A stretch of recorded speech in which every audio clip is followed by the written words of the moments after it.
నేర్చుకొని ఇంత ప్రాజెక్ట్ చేసామంటే మనం అడ్వాన్స్ లెవెల్స్ 4 లెవెల్స్ వెళ్తే ఇంకా పెద్ద ప్రాజెక్ట్స్ చేయొచ్చు.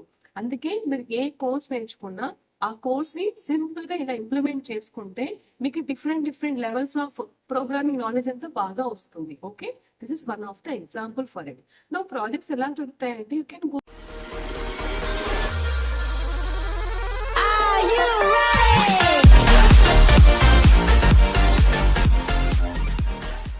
Good morning students, welcome back to our channel Subhashri at the tech guide.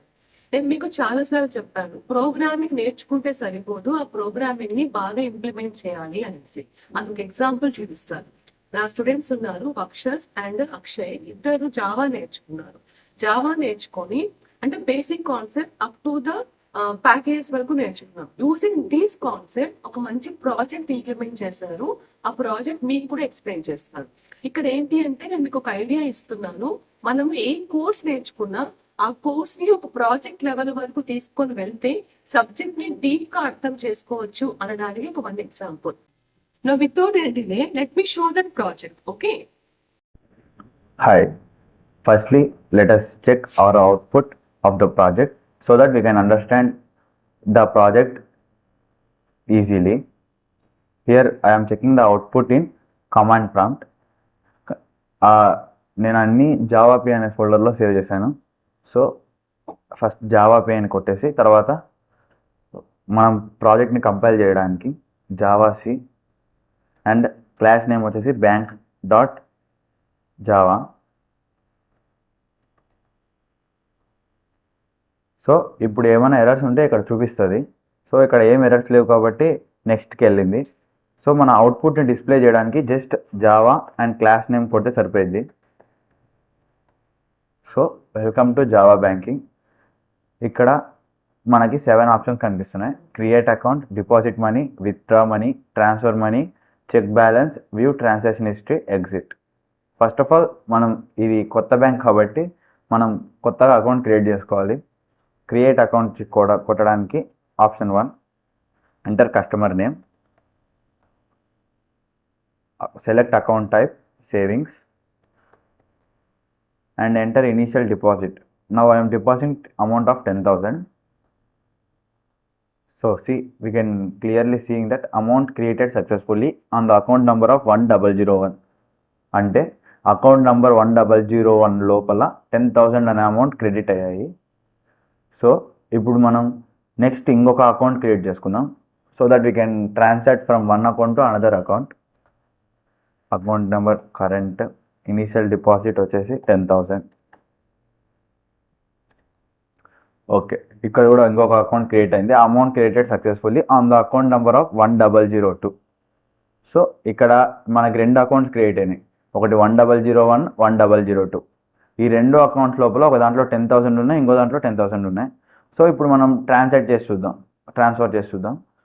Transfer చేసేకి ఇక్కడ మనకి చాయిస్ 4 ఫ్రమ్ అకౌంట్ నెంబర్ 1001 అంటే నా నుంచి టు అకౌంట్ నెంబర్ 100. ఎంత అమౌంట్ ట్రాన్స్ఫర్ చేయాలి అంటే అమౌంట్ టు ట్రాన్స్ఫర్ 10,000. ఇప్పుడు నా దాంట్లో 10,000 ఉన్నాయి. 10,000 కన్నా ఎక్కువ కొట్టానంటూ it will show insufficient balance. అంతకంటే లేకుంటే వేయలేం కాబట్టి 10,000 కొడుతున్నా. ఫర్ సపోజ్ మీకు 1 lakh అని కొట్టి చూపిస్తే చూడండి ఇన్సఫిషియంట్ బ్యాలెన్స్ అని చూపిస్తుంది. సో మళ్ళీ ఒకసారి టెస్ట్ చేద్దాం. 1001 to 1002. Amount to be transfer 5,000.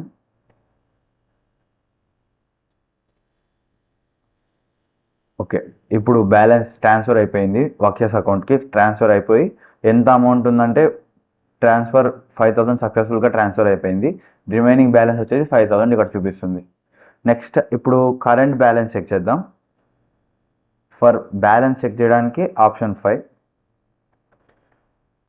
5,000 చూపిస్తుంది చూడండి. అట్లాగే సేమ్ ఇప్పుడు అతని బ్యాంక్ అకౌంట్ చెక్ చేయాలంటే 1002.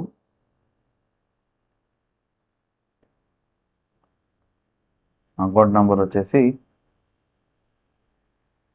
1002. 15,000 కనిపిస్తున్నాయి. 10,000 అతనివి, 5,000 నేను నా అకౌంట్లో చేసిన. 15,000 క్లియర్గా కనిపిస్తున్నాయి. అదే మనం ఇక్కడ ఇంకొక ఆప్షన్ ఉంది, వ్యూ ట్రాన్సాక్షన్ హిస్టరీ, ఆప్షన్ 6 కొట్టి అకౌంట్ నెంబర్ వచ్చేసి అకౌంట్ నెంబర్ 1002 కొడితే ఇక్కడ డేట్తో సహా చూపిస్తా. 2025 8th month 19th డేట్లో అకౌంట్ ఫస్ట్ డిపాజిట్ అయింది. ఇనీషియల్ అమౌంట్ వచ్చేసి 10,000 అండ్ నెక్స్ట్ డిపాజిట్ వచ్చేసి 5,000 అయింది. సో ఇది banking project. And last option 7 కొడితే మనం దీనిలోంచి ఎగ్జిట్ అయిపోవచ్చు. అండ్ నెక్స్ట్ ఇప్పుడు ఇది output of the program. Next ఇప్పుడు దీనికి వచ్చి సోర్స్ కోడ్ వచ్చేసి నా ఫ్రెండ్ వక్షస్ చూపిస్తాడు.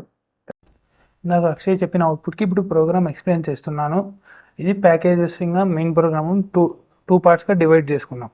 ప్యాకేజ్ నేమ్ బ్యాంకింగ్ సర్వీసెస్ అని తీసుకున్నాం. ఇవన్నీ స్కాన్ చేయడానికి యూటిలిటీ స్కానర్ని యూస్ చేస్తున్నాం. దీని క్లాస్ నేమ్ అకౌంట్. ఇక్కడ మనం కీవర్డ్స్ అన్నిటినీ ప్రైవేట్లో ఇనిషియలైజ్ చేసాము.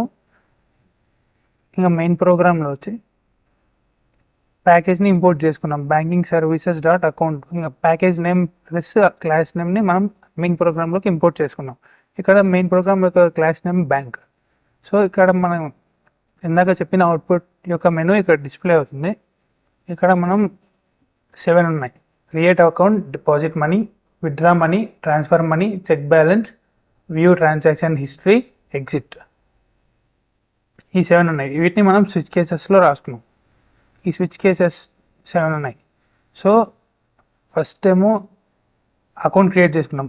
అకౌంట్ క్రియేట్ చేసిన తర్వాత కస్టమర్ నేమ్ ఎంటర్ చేస్తాం. దాని తర్వాత మన అకౌంట్ టైప్ ఏమి సేవింగ్స్ ఆర్ కరెంట్ అనేది ఇనిషియలైజ్ చేస్తాం. దాని తర్వాత మనం డిపాజిట్ విత్డ్రా ఏది కావాలంటే అది చేసుకోవచ్చు. సో ఇఫ్ మనం డిపాజిట్ చేయాలనుకుంటే అకౌంట్ నెంబర్ ఎంటర్ చేసి దాని తర్వాత ఎంత అమౌంట్ కావాలో అంత డిపాజిట్ కొట్టిన తర్వాత మనకి అవుట్పుట్ అనేది చూపిస్తుంది. విత్డ్రాలో కూడా అంతే సేమ్. మనకి ఎంత అమౌంట్ కావాలంటే అందులో విత్డ్రా చేసుకోవచ్చు.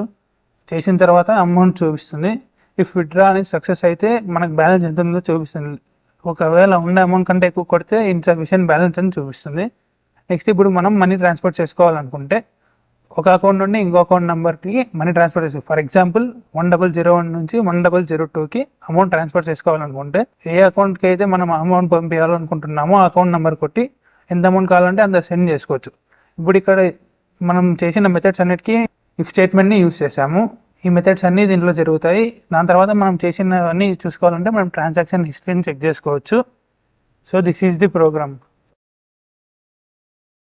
సో చూసారు కదా ప్రాజెక్ట్ ఎలా చేశారు. సింపుల్ ప్రోగ్రామింగ్ యూస్ చేస్తూ యూజర్ డిఫరెంట్ ప్యాకేజెస్ యూస్ చేస్తూ చేశారు.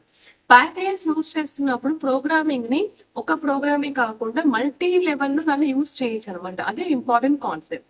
And the project according to the bank employment the అంటే బ్యాంక్ మేనేజ్మెంట్ ది చాలా సింపుల్ గా యూస్ చేస్తాం.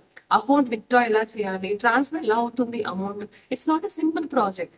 ఈ సింపుల్ జావా నేర్చుకొని ఇంత ప్రాజెక్ట్ చేసామంటే మనం అడ్వాన్స్ లెవెల్స్ 4 లెవెల్స్ వెళ్తే ఇంకా పెద్ద ప్రాజెక్ట్స్ చేయొచ్చు.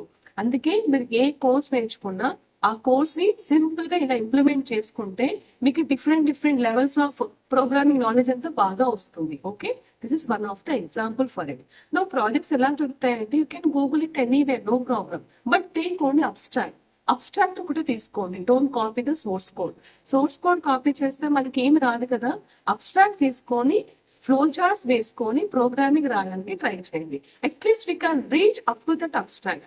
Then you can learn your programming knowledge and develop your programming skills very well. Okay, and I hope you learned something from this video. If you learned something from this video, please like, share and subscribe and support my students also. Thank you.